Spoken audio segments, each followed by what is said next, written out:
Bonsoir les amis, je suis heureux de vous retrouver encore une fois pour étudier ensemble un cas pratique sur l'élaboration du tableau des flux de trésorerie. Comme vous l'avez suivi certainement ces derniers jours, nous avons étudié ensemble le TFT, c'est-à-dire le tableau des flux de trésorerie, mais davantage sous ses aspects théoriques. Donc aujourd'hui, nous allons voir carrément un cas pratique que nous allons essayer de solutionner ensemble tout en montrant les différentes étapes de son élaboration. Mes amis, pour rappel, vous vous souvenez que l'article 3 de la loi 0711 du 25 novembre 2007 portant système comptable financier précise, si vous voulez, que les états financiers doivent refléter une image fidèle de la situation financière et patrimoniale, de la performance et de la trésorerie de l'entité à la fin de l'exercice. Qu'est-ce que cela veut dire, mes amis? Donc, si vous voulez, cet article 3 qui définit la comptabilité dans sa globalité, si vous voulez, on vous dit que c'est un système d'organisation de l'information financière, ça permet de saisir, classer, évaluer, enregistrer des données, etc. Et tout cela pour aboutir à des états financiers, bien entendu, qui doivent refléter l'image fidèle, nous avons dit, de la situation financière et patrimoniale. Quel est cet état, mes amis? C'est tout simplement le bilan. De la performance, c'est quoi? La performance, bien entendu, c'est le compte de résultat. Et enfin, nous avons, bien entendu, la trésorerie. Elle est reflétée, comme son nom l'indique, par le tableau des flux de trésorerie. Donc, mes amis, le SCF, à l'image des IFRS qui ont réservé carrément une norme spécifique pour ce document, pour cet état financier, qui est la norme IAS 7. Nous l'avons vu dans la partie théorique. Nous avons dit le bilan et le compte de résultat, combien même ce sont des documents de base, n'est-ce pas? Dans toute la comptabilité, ce sont les documents de base. Ils sont, j'allais dire, incontournables, n'est-ce pas? On ne peut pas s'en passer. Malheureusement, ils ne sont pas suffisamment outillés pour renseigner les utilisateurs sur l'origine des cash flows et la destination de ces mêmes cash flows, c'est-à-dire d'où vient l'argent et comment il est dépensé. Tout simplement, c'est une question simple, mais elle est centrale, mes amis, dans la gestion. Parfait. Donc, nous sommes amenés à un jeu d'états financiers dorénavant qui sont au nombre de 5, n'est-ce pas? Nous avons le bilan, le compte de résultat, le tableau des flux, le tableau de variation des capitaux propres et enfin une annexe riche et détaillée qui nous indique les méthodes, les informations qu'on ne peut pas, si vous voulez, citer une à une dans le corps des états financiers eux-mêmes. Parfait, mes amis, ceci pour l'intro. Donc, nous allons carrément étudier ce cas que nous allons voir ensemble.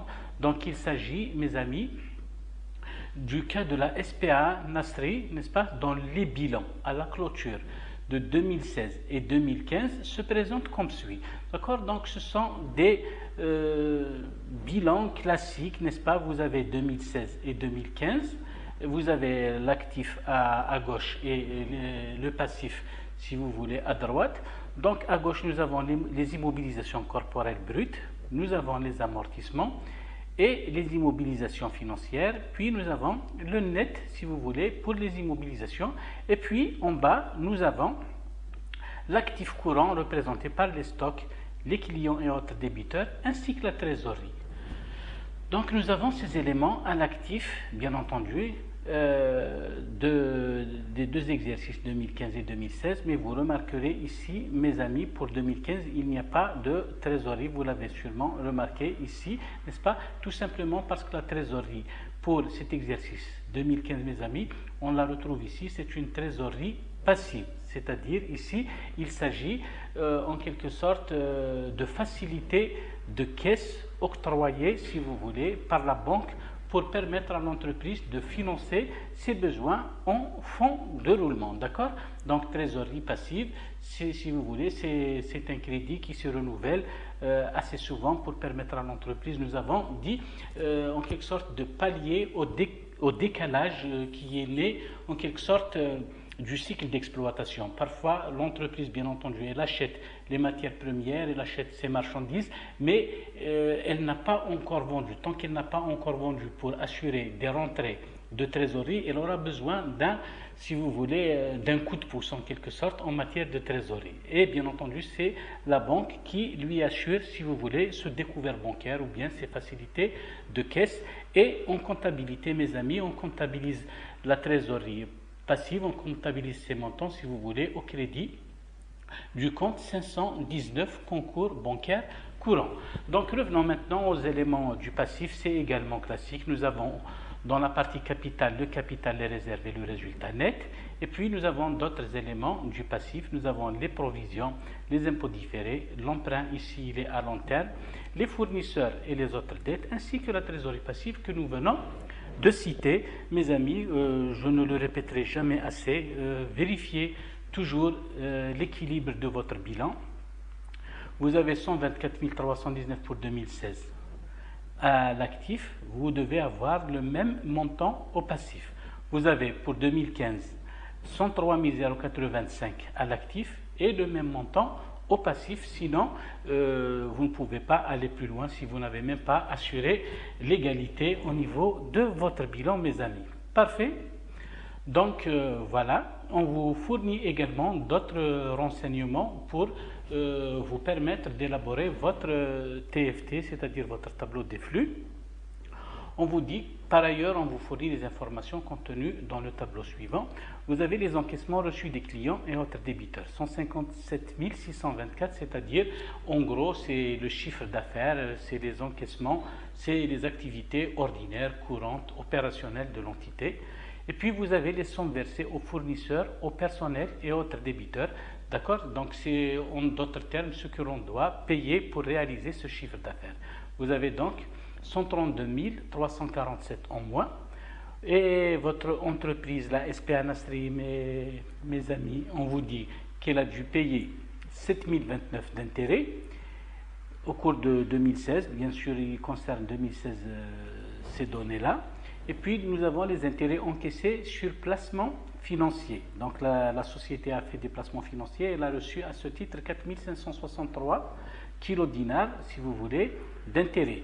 Puis, vous avez les dividendes et quote-part des résultats reçus sur participation. Donc, c'est en quelque sorte des rentrées sur, en quelque sorte, notre participation dans des filiales, dans des sociétés associées, si vous voulez, 456. Et puis, nous avons les immobilisations corporelles reçues au cours de l'exercice. Donc, nous avons dû acquérir des immobilisations au cours de l'exercice et nous avons dû les payer, si vous voulez, pour 25 977. C'est le montant déboursé, vous le voyez ici. Par ailleurs, on vous dit que les immobilisations financières cédées au cours de l'exercice 2016 nous ont rapporté 845. Parfait. On reviendra sur les données plus bas, elles ne nous intéressent pas pour l'instant parce que nous sommes dans une première optique, c'est-à-dire c'est le TFT selon la méthode directe. Par ailleurs, on vous dit que l'augmentation de capital par rapport au numéraire nous a rapporté 12 000 kilodinars. Par ailleurs, on vous dit également que les dividendes mis en distribution au cours de l'exercice s'élèvent à 5 111, c'est-à-dire ça va venir en moins. Il s'agit d'une distribution de dividendes, si vous voulez, aux actionnaires qui possèdent des actions de notre société. Nous avons dû payer 1000 kilodinars au titre de l'impôt sur le résultat. Il s'agit de l'IBS plus exactement, mes amis, ici, d'accord? Et puis, nous avons emprunté pour 6000 kilodinars, donc ça va venir en plus. Et par ailleurs, nous avons dû rembourser 1285. Naturellement, ça va venir avec un signe moins. Donc, mes amis, qu'est-ce qu'on nous demande? On nous demande tout simplement de présenter le tableau des flux de trésorerie de cette société au titre de 2016 selon la méthode directe. Donc, mes amis, rappelez-vous, nous avons dit qu'il y a deux méthodes pour présenter le TFT. Nous avons la méthode préférentielle qui est celle que nous allons étudier aujourd'hui et qui s'appelle la méthode directe. Et puis, nous avons également la méthode indirecte que nous allons voir dans la vidéo à venir. Mes amis, j'ai extrait ce cas pratique du livre Normes IFRS et PME de J.F. Desrobert, F. Méchin et H plutôt, livre publié aux éditions Duno en 2004. Donc nous allons voir, mes amis, le corrigé type. D'accord. Rappelez-vous, nous avons dit que le tableau des flux des trésoreries est un document, est un tableau, comme son nom l'indique, qui est réparti en 3 compartiments, c'est-à-dire en 3 parties, en 3 blocs séparés. Parfait. Donc le premier bloc s'appelle flux de trésorerie provenant des activités opérationnelles, c'est-à-dire ce sont les activités courantes, les activités ordinaires de l'entité.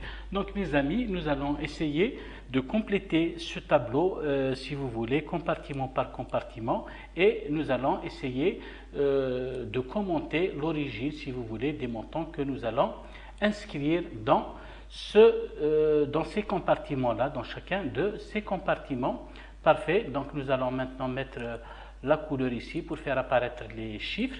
Donc on va commencer par les encaissements reçus des clients. 157 624, n'est-ce pas mes amis? On revient, voici le montant en question. 157 624, il est là, d'accord? Ce sont donc les encaissements issus des ventes de nos produits, donc c'est l'activité ordinaire. Et puis nous avons somme versée aux fournisseurs et au personnel, c'est-à-dire il faut rémunérer le personnel, donc c'est les salaires versés, et il faut payer les matières premières, les fournitures, les marchandises, etc. pour 132 347. C'est également donné, mes amis, ici, voilà, 132 347. On retrouve, si vous voulez, ces chiffres. Parfait.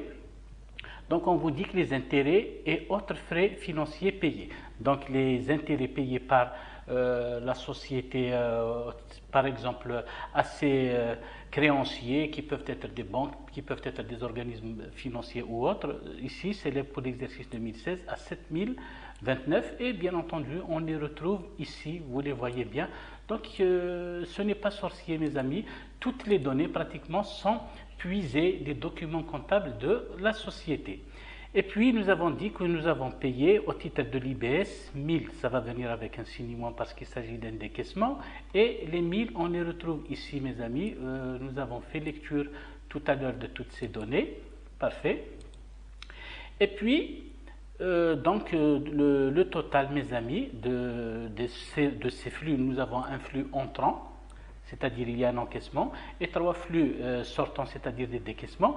Vous faites 157 624 moins 132 347 moins 7029 moins 1000, et vous avez naturellement 17 248. D'accord? Comme il n'y a pas de flux de trésorerie lié aux éléments extraordinaires, donc on ne met rien, si vous voulez. Vous n'avez pas à inscrire quoi que ce soit ici. D'accord? Si vous voulez mettre 0 ou alors tout simplement un slash, d'accord? Et puis, pour les flux de trésorerie net provenant des activités opérationnelles, c'est le même montant ici, mes amis, que nous allons mettre, si vous voulez, en noir, et on va obtenir les 17 248. Parfait, mes amis, nous avons terminé avec le premier compartiment qui est celui des flux de trésorerie provenant des activités opérationnelles.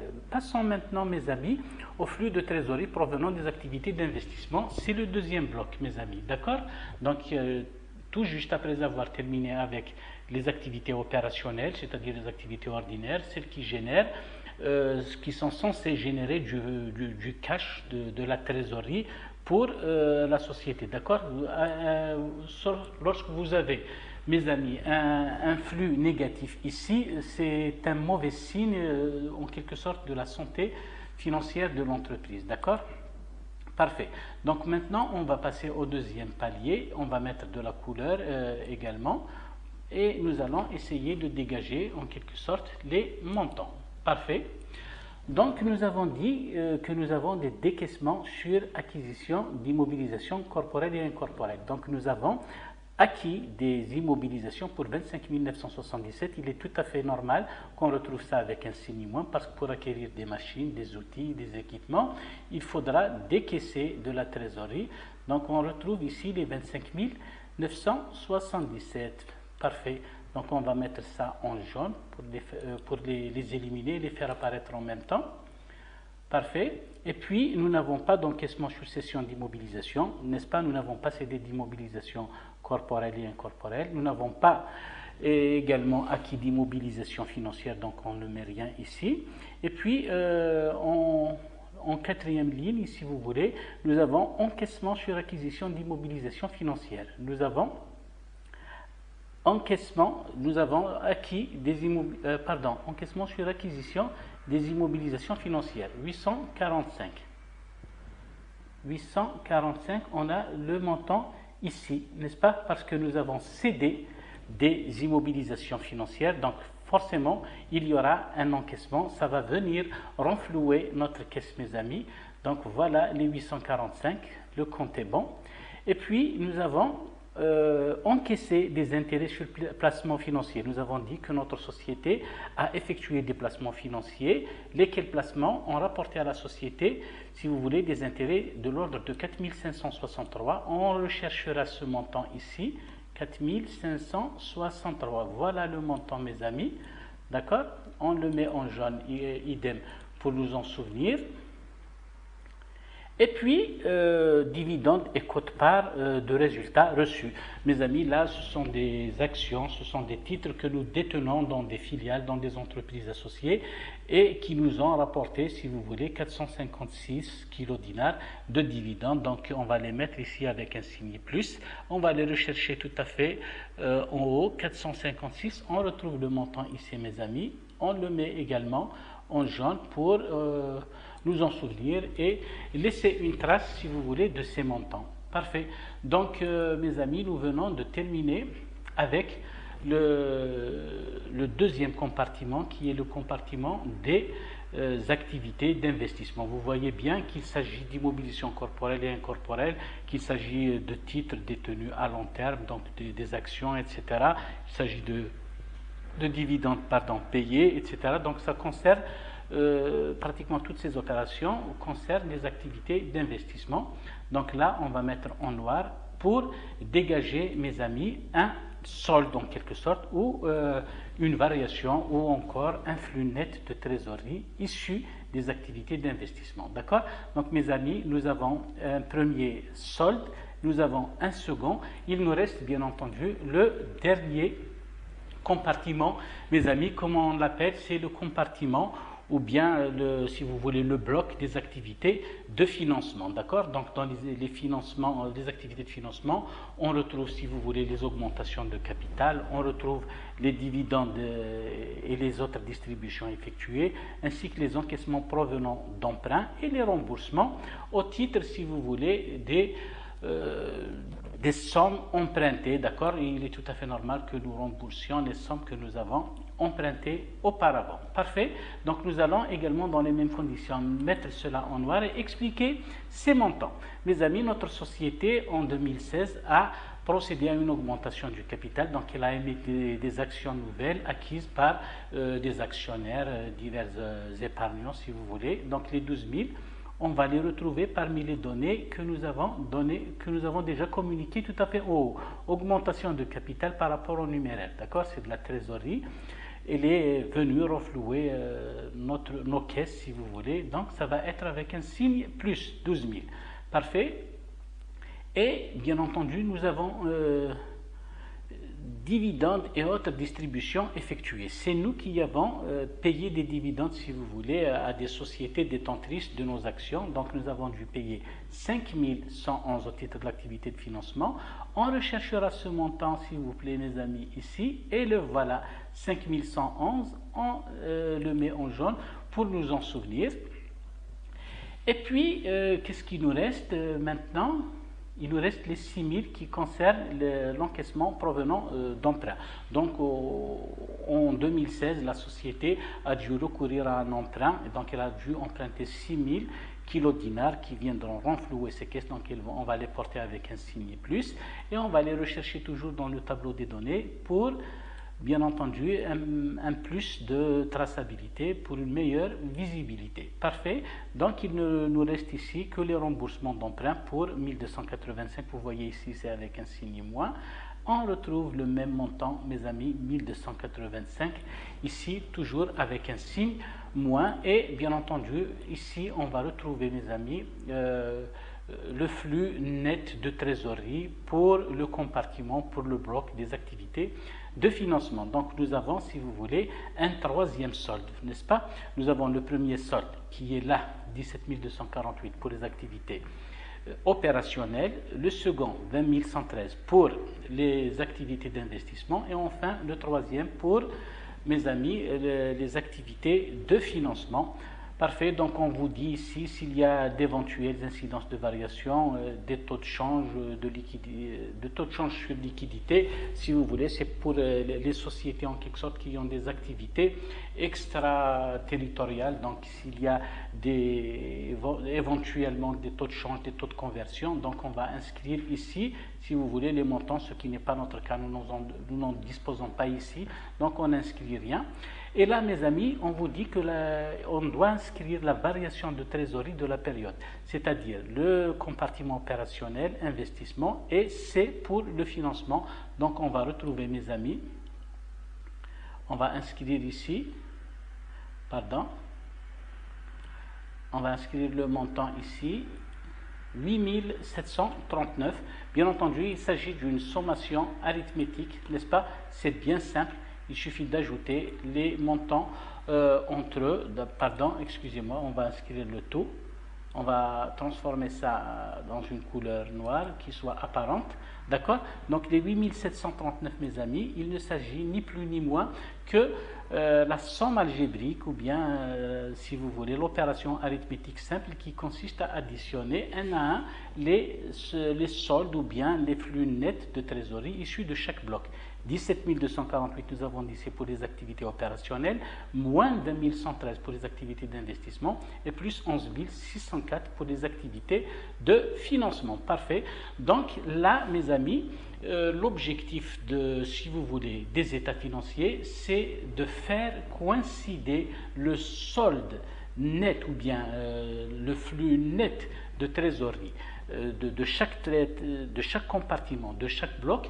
On doit retrouver, en additionnant ces soldes, ces flux nets, si vous voulez, avec la variation de la trésorerie entre le début de la période et la fin de la période. C'est ce que nous allons montrer ici, mes amis. On va mettre cela dans la couleur noire. Vous voyez, mes amis, trésorerie et équivalent de trésorerie à l'ouverture de l'exercice. Nous avions expliqué ça dès le départ, que c'était une trésorerie passive, d'accord? Donc c'est une facilité de caisse, donc c'est un découvert bancaire de 2134. Vous vous souvenez, mes amis, nous l'avions mis en rouge exprès pour qu'il soit apparent. Vous voyez, c'est ce montant-là, 2134. Donc il va venir avec un signe moins. D'accord? Et puis, bien entendu, la trésorerie à la fin de la période, permettez-moi de la montrer ici, mes amis, c'est 6605, n'est-ce pas? 6605, en quelque sorte, moins 2134, en quelque sorte. Donc on doit faire, en quelque sorte, 6605 plus 2134, parce que nous avons dit que moins par mois, il va redevenir plus, n'est-ce pas, mes amis? Souvenez-vous, l'ennemi de mon ennemi, c'est mon ami, d'accord? Et puis il s'agit d'une amplitude, d'accord? Donc de moins 2134 jusqu'à 0, nous avons 2134 en valeur absolue, plus 6605, nous devons forcément retrouver, mes amis, les 8739, vous voyez, d'accord? Donc 6605 plus 2134 ou bien moins 2134, vous avez 8739, lesquels si vous voulez 739 coïncident exactement, si vous voulez, au montant que nous avons retrouvé ici, n'est-ce pas?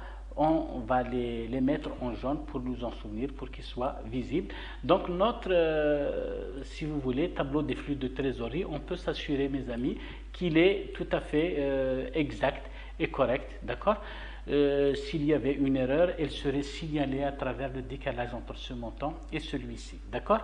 Donc nous avons réussi, si vous voulez, notre challenge, en quelque sorte, le travail que l'on devait faire, on l'a réussi parfaitement. Et bien entendu, qu'est-ce qu'il faut faire également, mes amis?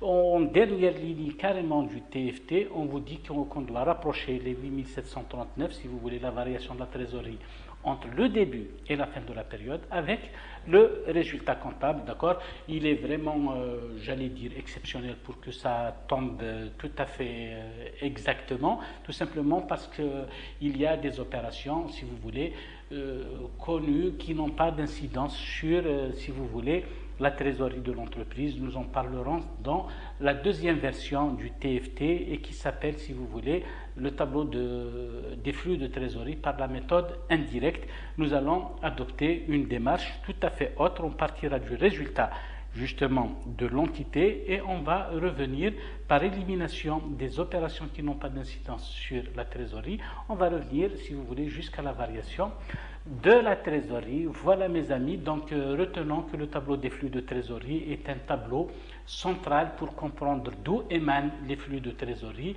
et comment ils sont placés, comment ils sont dépensés. Donc voilà, on imagine un tableau de la sorte. Il faut toujours le compartimenter en 3 blocs. Nous avons dit activité opérationnelle, c'est la locomotive en quelque sorte dans un train, mes amis. D'accord? Les activités opérationnelles, ce sont elles qui doivent tracter toutes les autres opérations, si vous voulez, au niveau de l'entité. Si la locomotive tousse, si la locomotive ne marche pas ou a du mal à avancer, vous savez, tous les autres compartiments auront du mal à suivre, donc c'est très important. D'accord? Nous avons dit que ce compartiment doit afficher toujours un résultat positif, sinon il y a des difficultés quelque part, d'accord? Vous devez rechercher l'origine de ces difficultés. Pourquoi est-ce que vos activités opérationnelles ne génèrent pas des cash positifs, d'accord? Et puis, nous avons les activités d'investissement, n'est-ce pas? Ce ne sont pas des opérations courantes comme leur nom l'indique. Et enfin, lorsque nous n'avons pas suffisamment de cash, lorsque nous n'avons pas suffisamment de trésorerie pour financer nos activités, on va procéder, si vous voulez, soit à une augmentation de capital, ou alors on va emprunter des capitaux étrangers, etc. Donc, grosso modo, c'est cela. J'espère que vous m'avez suivi jusque-là, mes amis, que vous avez suivi avec attention la démarche. Vous pouvez rembobiner, si vous voulez, la vidéo à n'importe quel endroit, d'accord? Et si vous avez des difficultés, vous voudrez bien me laisser vos questions, vos interrogations en commentaire et je vous répondrai volontiers. D'ici là, je vous remercie de votre attention, mes amis, et à très bientôt dans la prochaine vidéo dans laquelle nous allons étudier, nous avons dit, le TFT par la méthode indirecte. Et mes amis, retenez qu'on va étudier ce nouveau modèle selon le même cas pratique, selon les mêmes données. On va juste modifier la configuration, si vous voulez, des activités opérationnelles selon ce nouveau modèle, parce que nous l'avons déjà dit la dernière fois, les activités d'investissement et de financement se présentent exactement de la même manière dans les deux modèles du TFT. D'ici là, je vous remercie et très bonne soirée, mes amis. Au revoir.